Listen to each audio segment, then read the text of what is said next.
There are questions I've been asked my entire life, and now I want to face them. I think it's important to talk about it, and it's important to talk about mental health in general. I need to protect him, especially from what happened to me. If we're not here to help one another, what are we here for? Every young girl just wants to be normal. I want to know why anyone would choose to go through with it.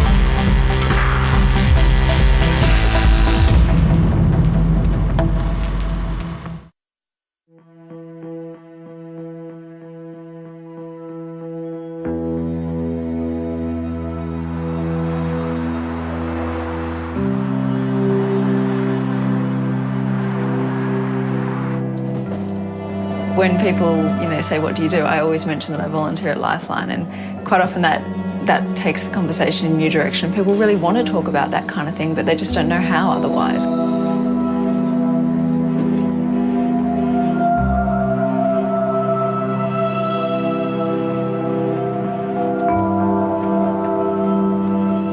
No one in my life knows that I attempted. It's very difficult to explain to anyone, let alone your family, your friends, who are going to be asking why. I thought it was something that I had to hide. I basically didn't think it was something that was okay to talk about. No one had ever sort of just sat there with me and let me just debrief whatever was going on inside my head.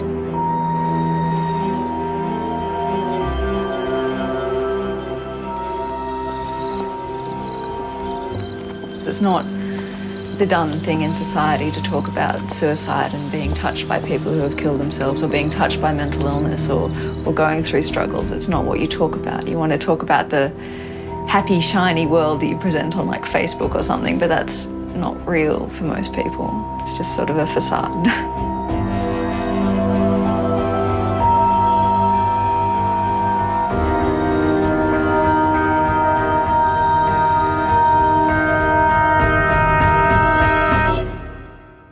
My parents got divorced in my first year out of high school, and it was a pretty abrupt thing, didn't really see it coming. It was a very kind of upsetting thing for myself and my family. I kind of tried to ignore it, ran away from it a bit, kind of moved more into my social scene and my friends. Being the party guy, the one who's like fun and nothing wrong, very carefree. It was just so much easier just to pretend to just to fall into that kind of mask. We're raised as men, as boys, to bottle up our feelings and not talk about it because you're weak, and it ends up causing a lot of damage. But the most trouble I had was in year 8 in a changing room that often had older boys. So that was where I copped a lot of flack, being a fat guy, I guess. So that's very much contributed to this feeling of worthlessness and, lack of control. And it got to the point where I made it about my image, and that ingrained it into me that I was the fat guy. I was Poppin' Fresh or whatever name was hot at the time. Early year 7, I was bullied for being different. I was engaging in self-harming behaviours, and also I had an eating disorder. And it wasn't until later on that I discovered that I was actually a victim of child sexual abuse. I'd been at uni, the teacher drew a diagram on the board that kind of related to me. It was basically a triangle, and at the top of that it was self-harm. And then on one corner it was eating disorders, and then abuse. And then in the middle it said mental health issues. And that diagram, it sort of hit me like a ton of bricks, really sent me quite off the edge.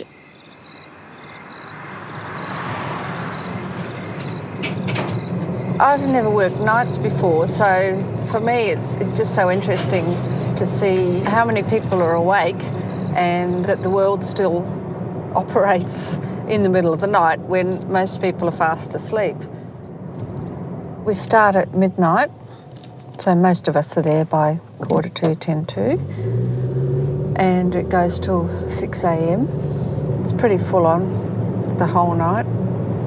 As soon as you set yourself up, the phone is ringing. There's 10 of us on and 2 supervisors.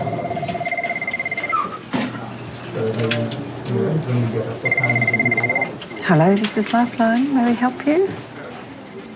You're worried that he may have harmed himself or attempted to, or he might be injured somewhere. You don't know where he is. Hello, this is Lifeline. May we help? Would you like to talk to me about it? Well, sometimes it's easier to talk about things when you're anonymous. You don't have to see the person again. These 2 girlfriends of mine, they basically said, you know, we're worried about you. Because I'd gotten really thin, and they just said, look, we're just concerned that you're partying too much. You know, maybe you should consider trying to, you know, make a change. And it did hit home. And I started going to the gym more, trying to eat healthy, tried to remove as much as possible the negative aspects of life that I was engaging in. I sat back and I was just like, shit, everything's not as good as I thought it was, because now I had time to actually process the whole thing, and that kind of really made me feel upset and angry at what was happening. That's definitely where it began. Eventually it became too much, and I started self-harming. I figured the best way to release pain was to do it through a physical method. And that seemed like the logical step. It was completely irrational, but it worked for a time. Instead of feeling this despair inside, it was, you know, physical pain. And my focus would be drawn away for a time, and then my emotional pain would come back and I'd do it again. And I actually became very reliant on it for a time. There was a day in year 8 where a friend of mine went to the school counsellor and said, you know, he's self-harming, and my family were brought in about it. At the time, I think they were angry. It seemed like they were angry and shocked. Why would you do that? You know, why wouldn't you talk to us about it? Rather than, it felt like they didn't understand. They were taking it very personally, and it wasn't personal about them, it was about me and how I was dealing with things. The next thing I do remember was I was standing at the gap and just looking over. And I was crying. I'd never really thought about suicide as an option. Well, I felt like things were hopeless. I felt really quite emotional that I'd been working really hard to try and stop these behaviours from occurring, and yet I still felt like crap.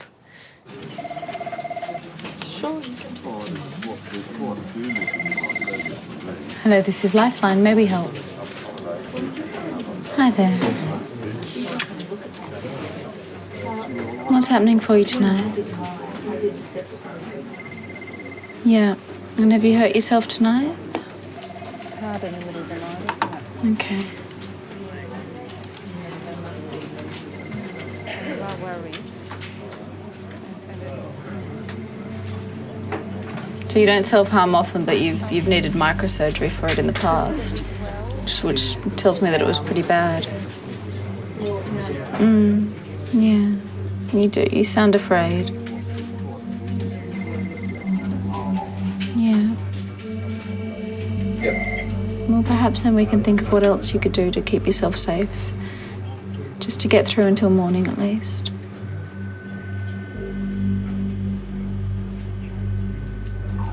So while we're on the phone now, do you think you can get rid of that rope and put it outside, or put it up somewhere high, or where it's not so accessible? Okay. Well, it's in the living room now, so can you stay where you are in the bedroom? Okay. That's good to hear. Can you promise me that you won't hurt yourself for the rest of tonight, and then in the morning, or if you do feel like hurting yourself, you'll give us a call before you do anything. And we can work out where to go from there. Okay, you are sounding a little bit better, but please do give us a ring back if the thoughts or the desires to end your life come back, okay? All right, you take care of yourself. Good night.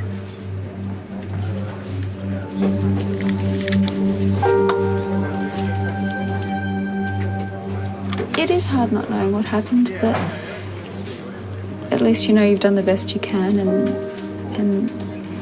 I mean, she promised she'd keep herself safe, and I believe her when she said she'll call back if the thoughts return.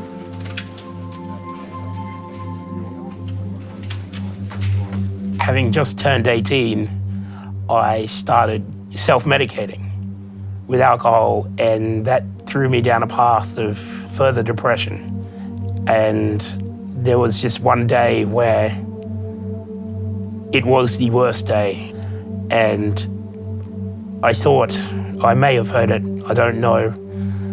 I heard something scream, "Chris," you know, out of nowhere. And that sent me into a spiral. And then it was, you know, you failed, you don't deserve this. And that was the first time that I really felt like there was no escaping how I felt. It was very much like a snowball running down a mountain, picking up pace and just size and crushing me. So I basically went on one particularly large night of drinking, and that was the night when I had a bit of a blackout. And I don't actually remember like too much of it, but I just remember this overwhelming sense of loss or sadness or just worthlessness. So essentially, like I took an attempt on my own life.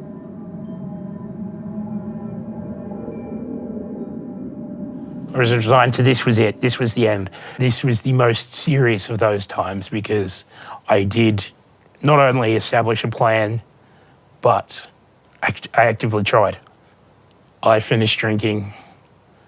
I fell asleep. I figured that would be it. I figured that the culmination of the three, the self-harm, the tablets and the alcohol would have been enough. So this is just the straw that's broken the camel's back? It's just too hard to stay. And you said before you were thinking about hanging yourself? You've got the means to do that, have you?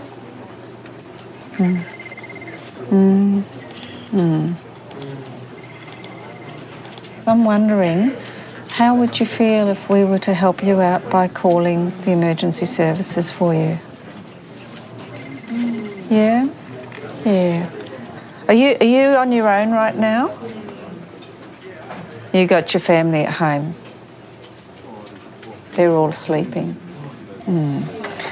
You can do it. It's just it feels like you can't right now. That's why we're going to, get you some help right now. You might not actually have ever thought about taking your own life, but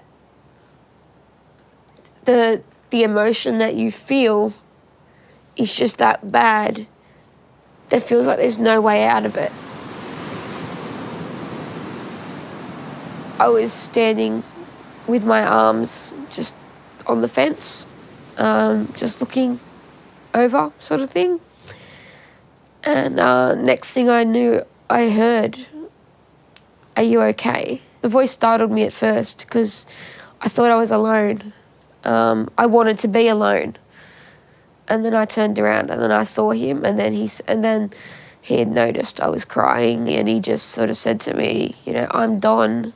He sort of just asked who I was and my name and what brought me there, and I sort of explained to him that I didn't know why I was there. And from that, he sort of came out and said to me, "Look, I've been watching and you've been here for quite a while now, and you obviously are looking you look quite distressed and quite uncertain. And I sort of asked him, you know, what gave him that idea, and he actually pointed out that I'd been pacing along the fence line, just sort of like I was thinking about something, and he sort of said, you know, do you want to talk? And I just sort of nodded, and he said, well, how about we talk at my place?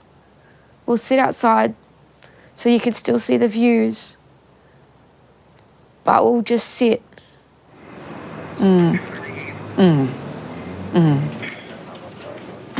But that's a temporary feeling. It's not always going to feel this bad. No, you won't, because you're on the phone to me and the police are coming. So we're just going to keep talking. We're not going to go near any ropes. Do you think you want to wake your wife up? Or do you want to do that while we're still on the phone? Okay. Hi there, you've just woken up, haven't you? Yeah, it's Lifeline here. Your husband has called us because he's really, really scared that he's going to take his life. So, yeah, we've called the emergency services and the police are on their way and they'll take him up to hospital. You know, he's really struggling and he's really just gone right down, you know, into a really bad space. Yeah, he rang us because he was frightened he was going to do it. Police are here, are they? That's wonderful. Oh, do you want me to talk to the police at all? Okay then. Oh, hi, it's Lifeline here. The gentleman just called us earlier and he was really, really suicidal and frightened, you know, that he was going to hang himself. Yeah, okay. All right, well, thanks for that. Okay, bye-bye. Oh. Oh, that was a long call, wasn't it? It was a long call. How long was it? It came in at 3 and it's about 4, so it's about an hour and 4 minutes. Yeah. But it's just that constant being alert. You know, just have a bit of a break. Go outside.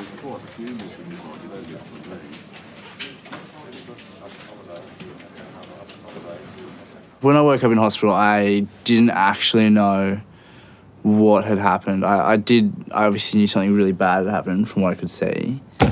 4 broken ribs, 2 vertebrae in my spine, cracked skull, shattered shoulder blade, and collapsed lung.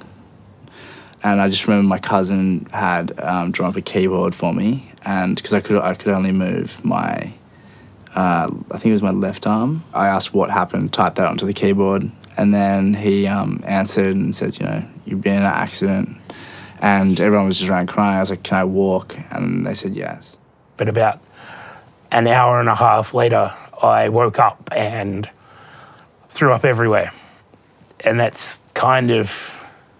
was probably the saviour, getting it all out of my system. I didn't want to die. I felt trapped. I felt helpless. Not to mention how angry and upset I was. It was never about dying. Dying was just a solution to the pain I was feeling. The part that compelled me to go with him was the fact that he had spent the time out of his own day to sit with me and talk. He sort of said to me, you know, take your time with it. There's no rush. We can be here, you can be here 10 minutes. We could be here 3 hours. Just take your time. I actually never found out his last name until he passed away. And when they put his picture up on the news, then they referred to him as the Angel of the Gap. And he actually has saved a lot more people than most people would even know about. I got asked once whether I thought suicide was like the brave option or the cowardly option, and it took me a while to figure out my answer, but I don't think it's either. I think it's something that you do when you're really, really desperate and you can't see any other way out. And so my job, I guess, is to help people see the alternatives and to get through it.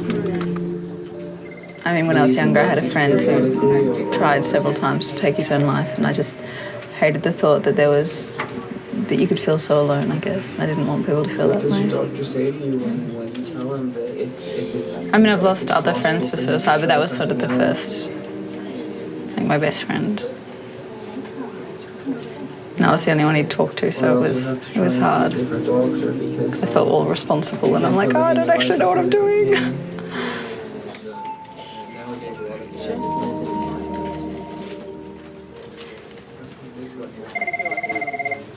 Hello, this is Lifeline. Maybe help. It's hard feeling that powerless. You want to help, but you don't know what the magic thing to say or do is. And so it's really hard to watch somebody that you care about, feel that way and not know what you can do to make it better. I know that my family asked me why. Like, that was a big question initially, why? And it's not something that I clearly understood until a lot longer down the track. They want to know and they want to be able to stop it, but you can't give them the magic answer that's going to work. So they're going to keep pushing, and it's going to create not necessarily anger, but this tension that does exist that says we still need that answer, we still need that magic preventative tool that you just don't know. You don't know why. You don't know what set you there. It was why. Being asked why was kind of like, well, I couldn't tell them that. And then when, if people did say to me, why was I doing it? And I said, I don't know. It was like, oh, it's a really stupid behaviour to do. You could kill yourself. Obviously you're not thinking about the other people in your life who love you and care about you. And these kinds of judgments were coming through non-stop. I'm trying to explain, I'm hurting, this is why I'm hurting, and they're saying, well, don't, you shouldn't feel that way. That doesn't help anyone. So I kind of stopped talking about it. I was actually quite embarrassed about the fact that this had happened. I kind of fielded a number of rumours because my parents and my family kept the whole thing very quiet. In hindsight, it did make it a lot harder to talk about it. Like, I don't develop trust easy, but with Don, it seemed to be this whole different story. I developed that trust rather quickly because of that, the way in which he was the non-judgmental person. He was the person who didn't ask why was I doing this. He didn't judge. He didn't say to me, oh, it's silly, stupid, or why would you do that? Because that was the difference between my parents at that time. Well, parents feel very protective, and if my parents are watching, I'd say it wasn't their fault.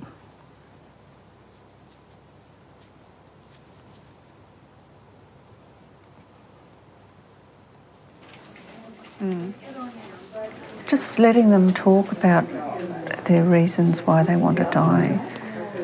Because often people panic, oh, you don't want to do that, you've got this and this and this, you've got all these reasons to live. But there's also reasons why I don't want to live.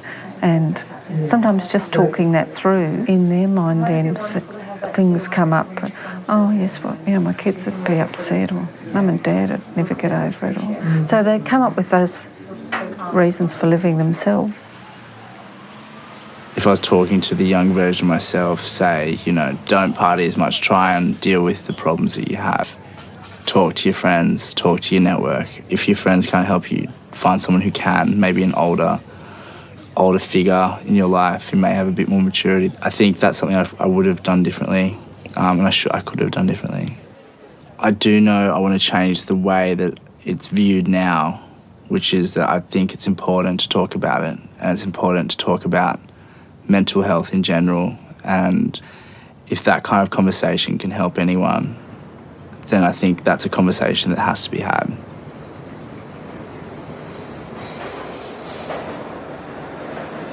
I was on the way to university one day and I was about to get on the train and I just happened to glance down the end of the platform and there was this young girl. Just by seeing her on the end of the platform, I was worried. I thought to myself, there's something not right here and I want to do something about it. And so I just walked up to her and I just said, "Are you okay?" And she looked at me and she'd been crying. Immediately it flashed me back to how I was standing there that day when Don approached me. And I just said to her, "I'm back. Who are you? Are you okay?" She, wiped her eyes and, told me her name and then just cried. And I said, "Can I sit down?" And she said, "Yeah." So I sat with her. We were on the platform for most of the day. But eventually, when she did start opening up, she goes, "If I'm not here, I can't see it. I don't have to feel so helpless. I don't have to feel like I'm just watching them go because I won't be here." I said to her, "Wouldn't you rather be here with them so they know that you love them?" And she went, "Yes." There was a time at university I gave a presentation on depression, self-harm, and I gave my story. I presented my personal view, what had happened to me, because I feared people would understand. And it was very well received. People came up to me and said, "That was really brave of you." And that was fine. I didn't really want accolades for it, but it was 2-3 days later when I got a message from someone saying, "You getting up there and you telling me your story inspired me to go and get help." And that was the most profound thing that ever happened to me, was helping someone. And that's why I do like to talk about it, because the idea of helping someone is incredible.